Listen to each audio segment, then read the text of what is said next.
رسول اللہ صلی اللہ علیہ وسلم نے فرمایا البر حسن الخلق، بر نیکی کیا ہے؟ حسن خلق کا نام ہے، اچھی عادات، اچھے بیہیویئر، اچھے معاملات، اچھے طریقے سے رہنا. ایک انسان سوچتا ہے کہ میں گھوم رہا ہوں، جہاں جہاں وہ گھوم رہا ہے، جہاں جہاں وہ ہے، ارد گرد کے ماحول میں اپنی رسپانسبلٹی فیل نہیں کرتا.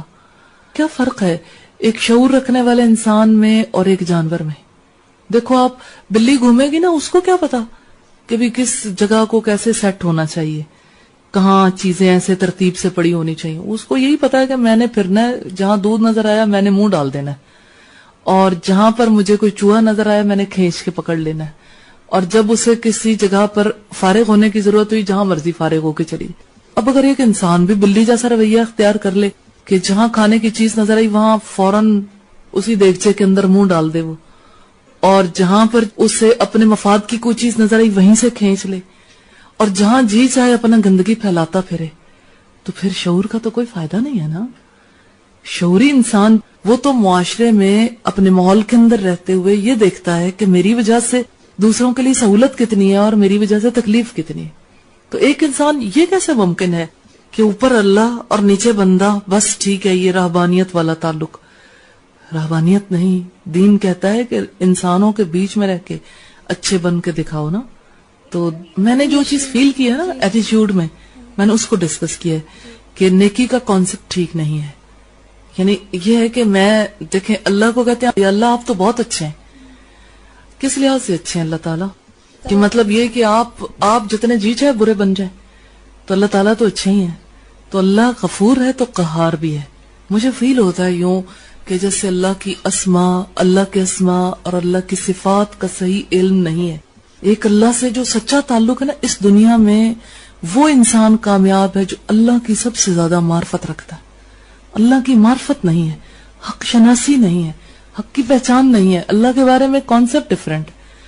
یہ میں بات کر رہی ہوں نا کہ جب اس طرح کی بات آتی ہے نا، پھر وہ کیسے اس پہ مطلب کہ اپنے آپ علم سے، علم کی ضرورت ہے، شعور روشن ہونے کی ضرورت ہے، پھر رویے چینج ہوں گے.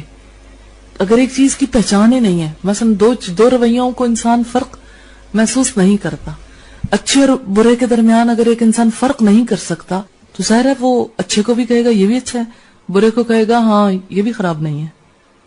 تو پھر یعنی جس کے لیے سب برابر ہو جائیں تو اس کو یقیناً معرفت کی، حق شناسی کی ضرورت ہے تاکہ وہ حق کو حق اور باطل کو باطل سمجھ سکے، کہہ سکے اور اسی کے مطابق رویہ رکھ سکے. میں یہ کہہ رہی تھی کہ مطلب ایک ہوتی ہے نا کہ اللہ کی رضا، ایک اللہ کی مشیت ہوتی ہے. یعنی دیکھیں نا جیسے ہم بندوں کے حق بندوں کے لیے ادا کرتے ہیں، تو اب جیسے اللہ نے کہا ہے کہ وہ آخرت والے دن آئیں گے اور کسی پہ زیادتی کی ہوگی اور ظلم کیا ہوگا تو وہ ان کو وہ پکڑے گا. یعنی مطلب یہ ہوتی ہے اللہ نے جو کام کرنا اللہ کے حوالے تو ہم نے کرنا ہے، وہ تو اللہ کی بات ہے.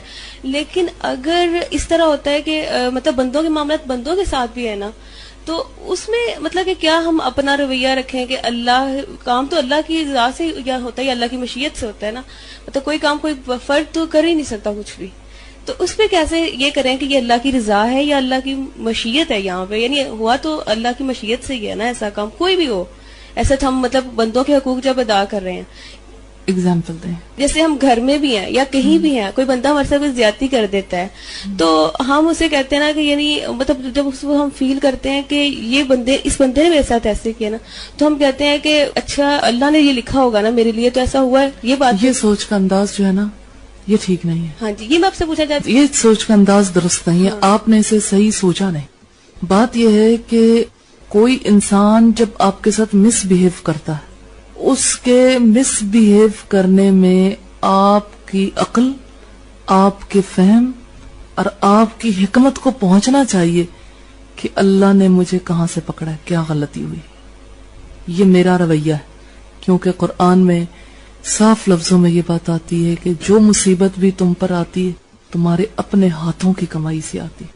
تو ہاتھوں کی کمائی کو فیل کرنا چاہیے کہاں پہ غلطی ہے، کہاں پہ خطا ہے. اور میڈم یہ بھی آتا ہے نبی صلی اللہ علیہ وسلم کہ تمہیں کانٹا بھی چبھتا ہے، اجر بھی ملتا ہے ساتھ میں. صحیح ہے. درجات بھی بلند ہوتے ہیں. ہاں جی، یہ بات اپنی جگہ پر ہے. مثال کے طور پر ایک چیز سے انسان کو تکلیف پہنچی ہے، اب تکلیف پہنچنے پر ایک انسان کو اگر وہ صبر کر رہا ہے اس پر اس کا اجر ثابت ہے. دوسری طرف یہ کہ اگر وہ غور و فکر کر رہا ہے، اب وہ پیچھا کر رہا ہے نا کہ پیچھے سے میرے سے غلطی کیا ہوئی، اب غلطی کو اس نے ڈائگنوز کر لیا، اس غور و فکر پر اجر ہے. پھر جب اس نے پا لیا، توبہ کی، اس پر اجر ہے. تو اجر کے تو ایک نہیں کئی مواقع ہیں.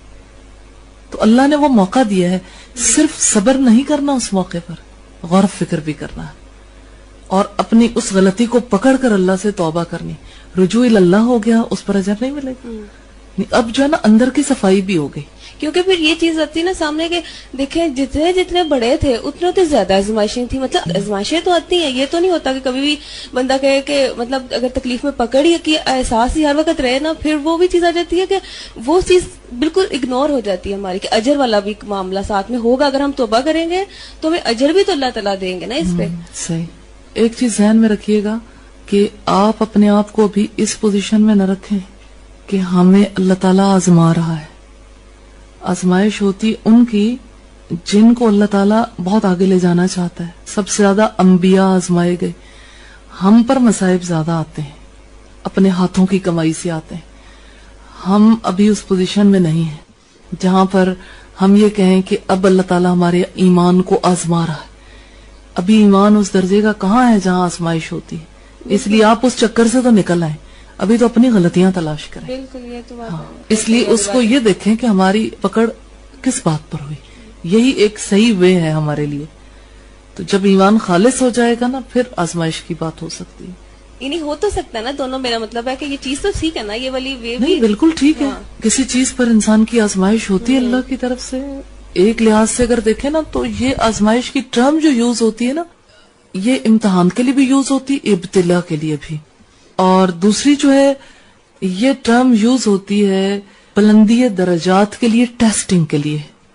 تو بلندی درجات کے لیے جو ٹیسٹنگ فیز ہے نا وہ یہ نہیں ہے. یہ ابھی ہم جن مراحل سے گزر رہے ہیں یہ ہمیں خالص کرنے کے لیے، نکھارنے کے لیے، ہمیں اپنی ذات کے اندر سے جو خرابی ہیں ان کو ریموو کرنے کے لیے اللہ تعالیٰ نے یہ سلسلہ ہمارے لیے رکھا ہے. بات ہو رہی تھی نفس امارہ لوامہ اور مطمئنہ کی.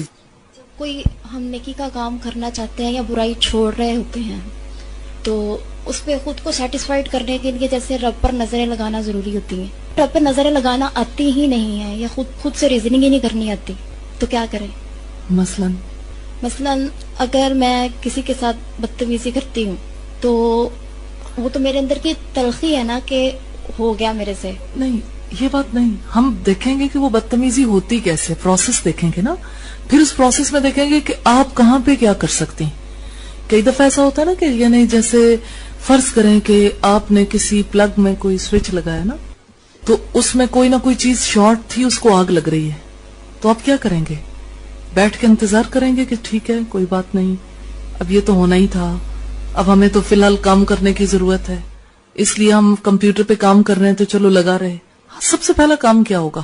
یعنی جہاں آگ لگ رہی ہے آگ کو بجھانا نا. ایسے ہی ایک چیز ایسی ہے جو انسان کی عقل کو کھاتی ہے. وہ کون سی چیز ہے؟ غصہ. غصے میں ہوتا پتہ ہے کہ عقل کا کام ختم ہو جاتا ہے. سارا کا سارا کام شیطان کا ہے، اگلا سارا کام وہی کرتا ہے. اس کے لیے ٹول انسان بن جاتا ہے، کرتا وہ ہے. اس وجہ سے پہلا کام یہ دیکھنے کی ضرورت ہے کہ آپ یہ کہتے ہو کہ این اس موقع پہ کچھ سوچتا نہیں تو یہ دیکھیں کہ سوچتا کیسے نہیں ہے. غصہ تھا نا، آپ نے اس کو بہت ہی محبت کے ساتھ نام دیا تلخی کا تاکہ یہ پتہ نہ چلے کہ یہ غصہ ہے. تو غصے کی بات جب آئے گی تو ظاہر ہے پتہ ہے کہ یہ تو یعنی ایک ایسی خصوصیت ہے جس نے ہمیں خراب کرنا ہے. اچھا غصہ کس کی غذا ہے؟ کون سے والے نفس کی؟ نفس امارہ کی. اگر آپ چاہتے ہیں کہ آپ کا نفس سرکش ہو جائے، اللہ نہ کرے کہ کبھی ایسی چاہت ہو، پھر غصہ کریں. لا تغضب لا تغضب لا تغضب. ایک ہی حل ہے. کیسے بچیں؟ یہی سوال ہے نا.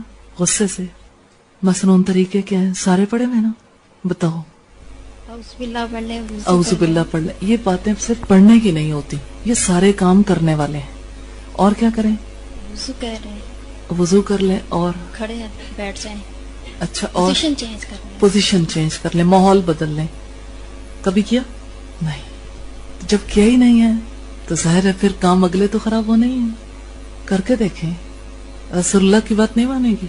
یہ اس وقت پتہ نہیں لگتا. اپنی اصل پرابلم بتاؤ نا. پتہ نہیں لگتا مجھے.